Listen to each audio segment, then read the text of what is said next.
Hi, and welcome back. Right now we're going to go ahead and talk about the smoker. The smoker is a really important tool for keeping our bees calm while we're working in our honeybee colony.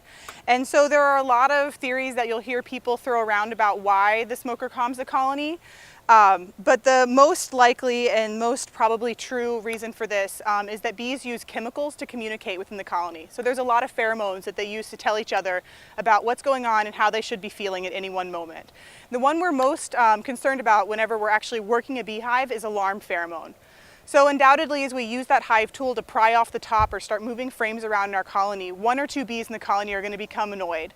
And that's fine, we just don't want for them to tell everybody else in the colony that everyone should be annoyed at that moment. And so the smoke is actually going to spread through the colony and disrupt that chemical communication and disrupt that alarm pheromone from spreading throughout the colony. So hopefully everybody stays nice and calm while we're working. So lighting the smoker can be a little bit tricky. There are several steps, and as long as you follow them, it actually will go pretty smoothly. And so what we're going to do is talk about the smoker itself, right? So there's a few main components. The bellow is this part here that we puff, and it actually sends air through this bottom hole in this fuel chamber here. So the fuel chamber is this nice barrel or tube that we're going to fill with the material we're going to burn to produce smoke. And then there's also this cage that's a guard around the fuel chamber. And so that keeps us from being able to accidentally bump this hot metal that has fire inside of it and burning our hands while we're working our colonies. And then we'll flip this lid down over once it's lit, and as we puff this bellow, it'll send smoke from this fire up out through this funnel at the top that'll really target where we're sending the smoke into the colony. So for our purposes, we're going to use pine straw to light our smoker. There's plenty of pine trees here in our area, so we have free availability to pine straw, so it's what we prefer to use in our smokers. You can also burn anything that's going to catch quickly for ease of lighting, and then also that's going to burn with a kind of cool smoke and not burn too quickly. So some other alternatives that people use is actually dried dung, so like horse dung that's mostly hay. You can use other hay or straw products. Even dried grass clippings or paperboard is sometimes used inside of smokers. There are also commercially available wood pellets. Those are typically used once the fire is started with a more fast-burning fuel. So we'll need something to make fire, so a smoker, and then also some of our fuel, which we're going to use pine straw here.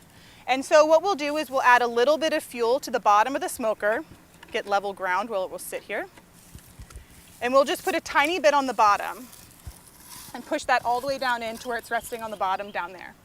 And I'm going to take another small portion and fold this in my hand here to where I can have my hand safe away from this end, because I'm going to light a small amount of fire on the end here of this wad of pine straw. So I'll let this establish here, and once I get a nice bit of flame that's going to be stable here, I'm going to go ahead and set this down into the smoker, touch it down to that fuel in the bottom, and immediately start puffing this bellow. So the puffing of the bellow is going to be providing oxygen into the bottom of this fuel chamber and get this fire started. And I want to go ahead and puff it pretty vigorously until I have a really strong flame start in the bottom, and basically until I start to almost see flames coming out the top. So right here you can see there's a small amount of flame. I'm going to let that sit for a second, get another small handful, and stuff that down in gently. Not too far, but just a little bit to suppress that flame, and then puff again. So I'm going to go ahead and keep puffing until I get a nice strong fire built up down in there again. And you can see how the smoke changed from when I immediately put that in of being a thin gray to being this thick white cloud. So this is what I'm starting to look for. I also, when I'm close, can hear it kind of crackle a little bit. So at this point I can put another small amount in. And I'm just gently setting this amount in as well, and then puff again. So you can see that smoke changed a little bit. And I'm going to keep doing this until I get to this nice thick white cloud again. So at this point, I have a pretty nice little starter fire down in the base of the smoker. And what I want to do is now go ahead and start to pack the fuel on top. If I left it nice and loose like this, I would end up with a fire that's going to burn out very quickly.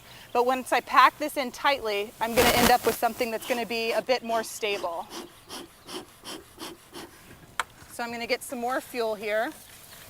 And this is a slightly bigger handful than I had last time, and kind of push that down in a little bit more firmly. and then puff that bellow again some more.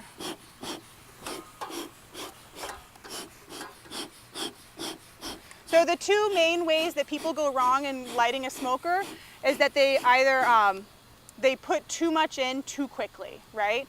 So we're going to have this completely full, and we could actually pack it so tight that we physically couldn't push down another ½ inch even from where it is.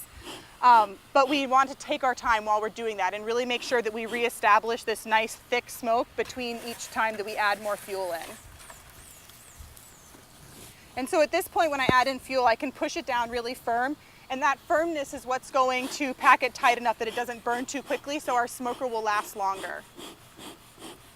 So at this point, really, we could light this smoker and it could possibly burn for 8 hours, even though it's just stuffed with pine straw, and last us all day while we worked several hundred colonies if we were a commercial beekeeper out in our large apiary.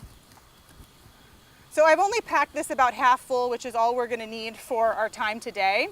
But it's still quite firm. I can't push my hand down any further than where it is. Puff this again to get back to our nice white thick smoke. And this smoke is also a nice cool smoke. And when you have that lighter gray smoke, it's actually a little hot, and so it's not great to use a hot smoke in the colony. So I'll secure the lid down, and now as I puff this, I have a nice targeted white smoke that I can go ahead and smoke the front of my colony with. So thank you.